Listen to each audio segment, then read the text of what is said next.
Hey guys, so I know it's been a while.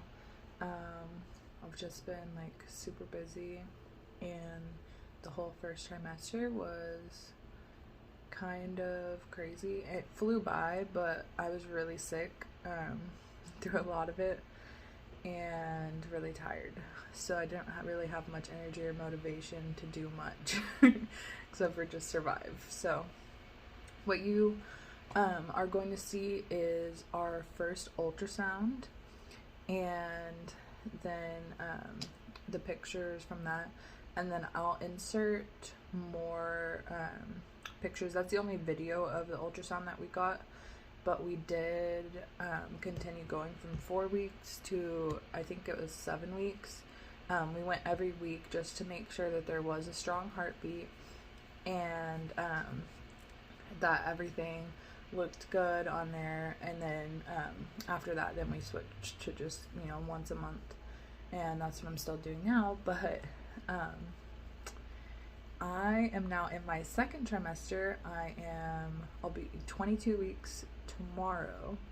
So today is the 13th of July as I'm filming this, but on the 14th I will be 22 weeks, which I can't believe. This has flown by so fast. Like, I'm already more than halfway through, and that's just insane to me. But I'm gonna try to keep you guys as updated as possible. I know that I've been kind of slacking lately, and I'm sorry about that. I know there's a lot of you that want to follow along with this journey, and I was really planning on putting out a lot more videos than I have. But like I said, the fatigue and the nausea it got the best of me. And like, my nausea was really bad. I was throwing up towards the beginning. I'd say it started at like right at 6 weeks, and ever since, like from there to like 14 weeks, I was probably throwing up like 4 to 6 times a day. So yeah, it was pretty bad. I did get on medicine for it, so that's helped a lot. And it was really weird because during the beginning of my first trimester, I would get sick if there was anything in my stomach. So it would be like I was nauseous because I haven't eaten. But then towards the end, and as I got into my second trimester, it would be more like I would get sick right after I did eat. So let me know if anybody else has ever experienced that before, because I thought that was really weird. But yeah, that's under control now. I still do have to take the medicine because in the morning I will still throw up. Like, if I smell the wrong thing or whatever, like even if like my husband eats something and then he kisses me and I don't like the smell of it or the taste of it or whatever, and then I will start to get really nauseous. And so I still do take that medicine, just because if not, I'll be nauseous throughout the whole day. Even if I do only throw up once, I'll be nauseous throughout the whole day, and it's just really hard to get anything done. And I've noticed that whenever I don't take the medicine too, it makes my sense of smell even more sensitive, which in turn makes me more prone to nausea. You know what I mean? Oh, so there's this whole thing with, I'm sure a lot of you have heard of gestational diabetes. So whenever I was at, I believe, what was that? I think I was about 14 weeks. I did the early glucose test, which I'm not sure why my doctor had me do an early one, but I did early glucose, and I was like 1 or 2 points over on some of those ranges. And they called me and they're like, oh yeah, you passed, like you're fine. And so I went, the next 3 weeks not thinking anything of it. And then my next doctor's appointment rolls around and my OB tells me, no, you actually didn't pass, but I don't think that you have gestational diabetes, because 2 of the ranges were like 1 or 2 points over, and then the very last one was like 100 under. So that means that my blood sugar was very, very low. And so she was like, I don't think that you have gestational diabetes, but you might have type 2 diabetes, like pre-existing. So I was like, what? Like, I was like freaking out, and I was like, that's not good. And so they sent me to a place called Fetal Testing Center, and that's, you know, where you go if you have gestational diabetes or diabetes and all this kind of stuff. And they just monitor the baby closer, and then they show you how to check your blood sugar and all that kind of stuff. Well, since my doctor thought that I had type 2, they did my A1C, I believe it's called, and it was only 4.8, meaning I do not have type 2 diabetes. But they still have to treat me like I have gestational diabetes since my test was, you know, out of the range. So I still had to monitor my blood sugar for 4 times a day. I had to prick my finger 4 times a day and take my blood sugar. And I did that for about a month. And then I just recently had my follow-up appointment about a week ago. And they said that all my numbers look good, like even low.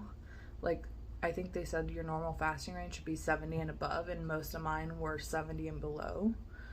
And it never got out of their range. They said like 120 for 2 hours after eating and 140 for 1 hour after eating, and mine never even got up to 120 at all.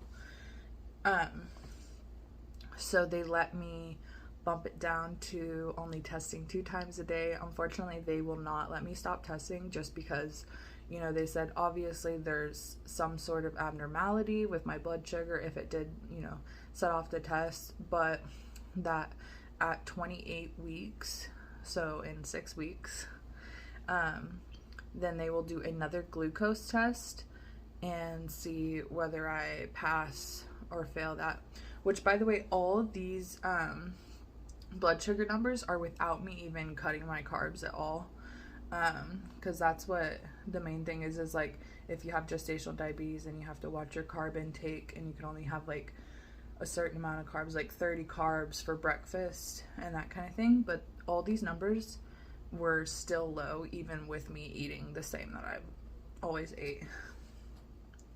So that's a little bit weird to me, but they said that, you know, we'll retest again at 28 weeks and then, you know, reassess from there. But basically I'll have to do my blood sugar twice a day, every day until then, just to be on the safe side, because you never know. Even though they're low right now, they could get higher further on in my pregnancy, because it's not necessarily about what I eat, but about how, like, something about like the placenta, how that like processes it.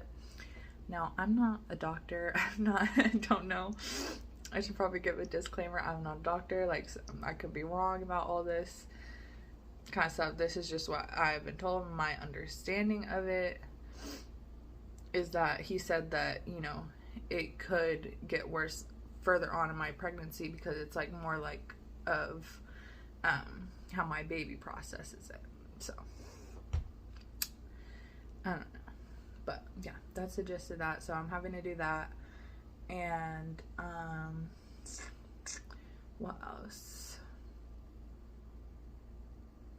I guess I can give you guys a little bump date. So I've definitely popped. Let's see.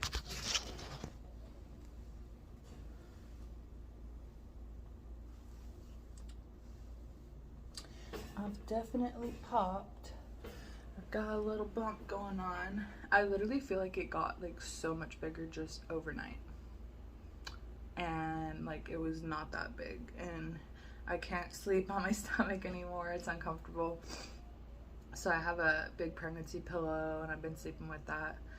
And it's like such a life changer. It's the best thing ever. And yeah. About it. So thank you guys so much for watching, and I will keep you guys updated. Bye.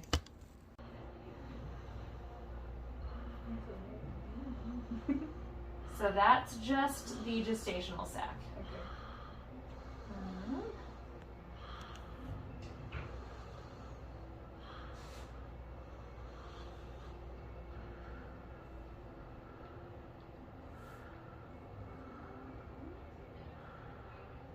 That may be the starts of a little yolk sac in there, but again, too small and too early to really tell for sure.